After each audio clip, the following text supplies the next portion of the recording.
Now, I just want to bring to the attention of the nation an incident that we witnessed at Kenyatta University yesterday.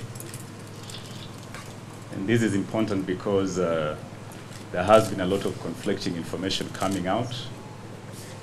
And especially, I must say that we've been rather disappointed with the kind of attempts by the IEBC to explain away this matter. I want to confirm to the nation, to the country, and to all Kenyans that I personally went to Kenyatta University, accompanied by several leaders. We physically and personally entered room number 14 at the Student Business Center at the university. We personally witnessed the presence of a great number of electoral materials, over 162 ballot boxes, a great volume of ballot papers, most of them presidential ballot papers, other materials including official rubber stamps used by the IEBC, and other materials. Why and how these materials ended up in this room at a public university is a question that begs answers. The chairman of the IEBC, when this information first broke, really did demonstrate a worrying trend in how the IEBC is handling this matter. The chairman, first of all, is reported to have said that these materials must have been left behind by a careless, and I'm picking his exact words, by a careless returning officer who may have forgotten to surrender them to the IEBC. The chairman followed up with that statement soon thereafter to attempt to explain that this center had been used as a tallying center, and therefore these materials remained there after tallying. And one needs to remind the chairman that immediately after tallying, all materials from all tallying centers ought by law, by regulation, to be surrendered to the IEBC. And if these materials were part of tallying and were not surrendered to the IEBC at the Bomas of Kenya to be part of the final reconciliation of the results, how did they reconcile the results minus these materials like in Kenyatta University?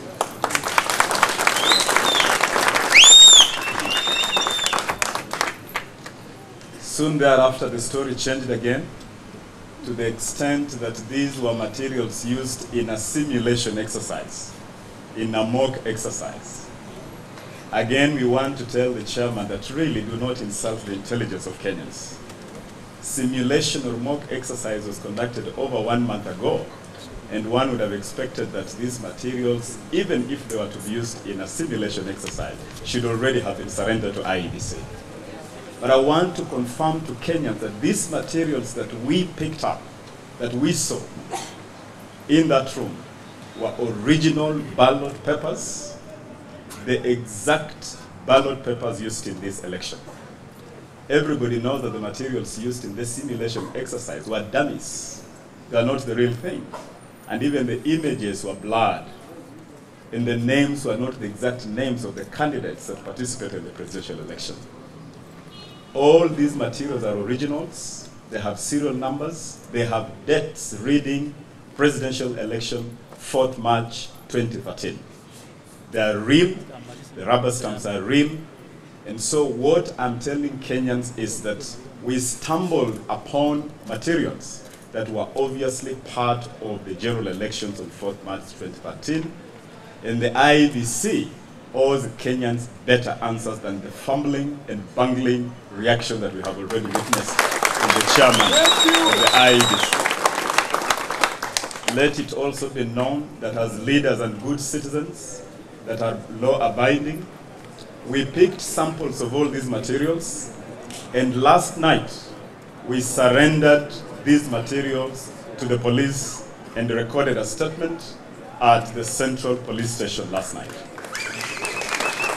I want to take this opportunity to challenge the Inspector General of Police, Mr. Kimayo, to use this opportunity to undertake serious and credible investigation in this matter so that Kenyans can know the truth.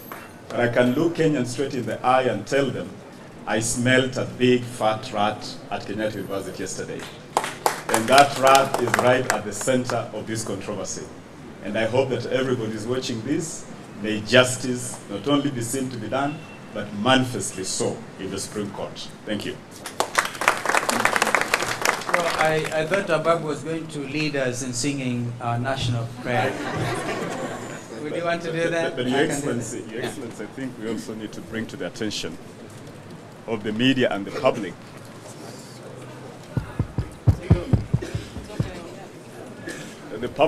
the police are already using live bullets for absolutely no reason.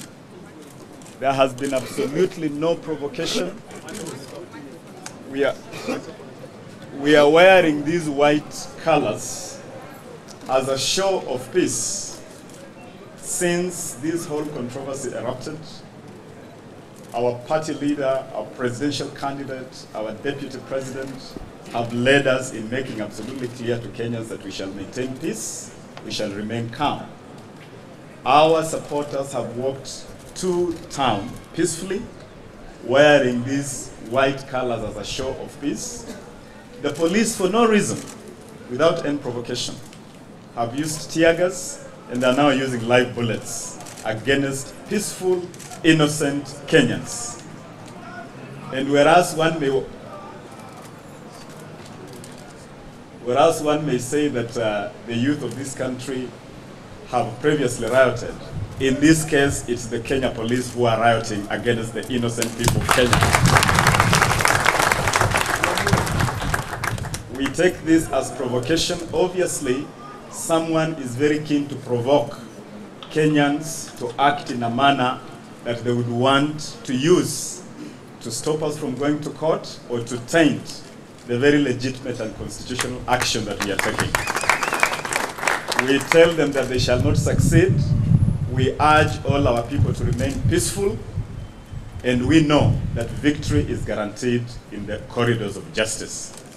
But we warn the police that they shall certainly, all these actions shall not go unpunished, because we are now a constitutional democracy governed by the rule of law and not the rule of man.